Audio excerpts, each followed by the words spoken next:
Lisa Fletcher for Spotlight on America. Every 39 minutes in the United States, someone is killed in a drunk driving crash. Now, a bold new federal proposal wants to stop drunk driving crashes before they happen by putting alcohol detection technology in every new vehicle. The drunk that hit us doing approximately 125 miles per hour, and he split our car in half. And said drunk driver killed my 12-year-old son. In a cruel irony, Darius Brown, a sixth grader, wrote a school paper about drunk driving. In his essay, the one thing that I remember him saying was, people need to know that drinking and driving kills.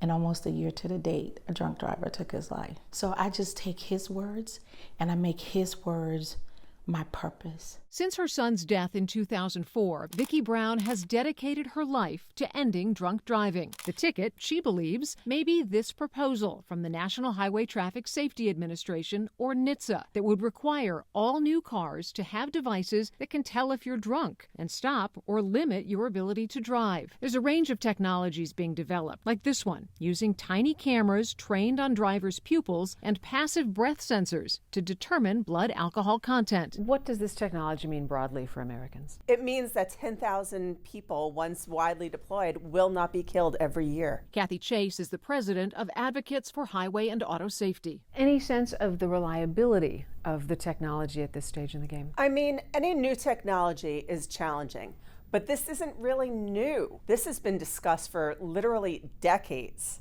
This is the point in time where we need to get it done. While few argue with the wisdom of preventing drunk driving, there are privacy concerns around how data is used and the accuracy of the equipment that could prevent or limit vehicle operation.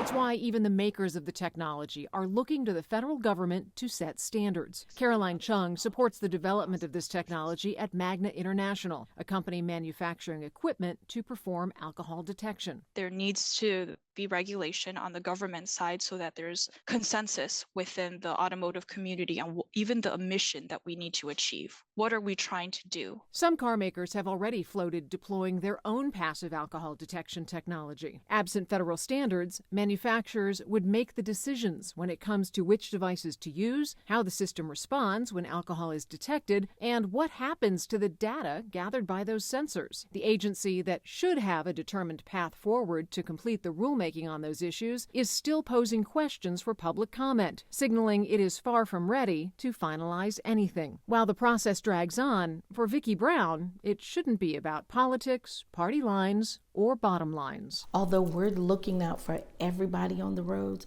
we're also looking out for you.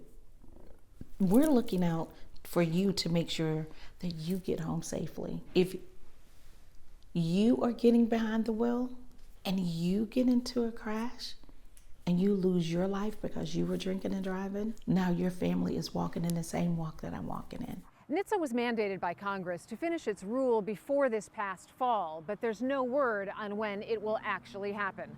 For Spotlight on America, I'm Lisa Fletcher.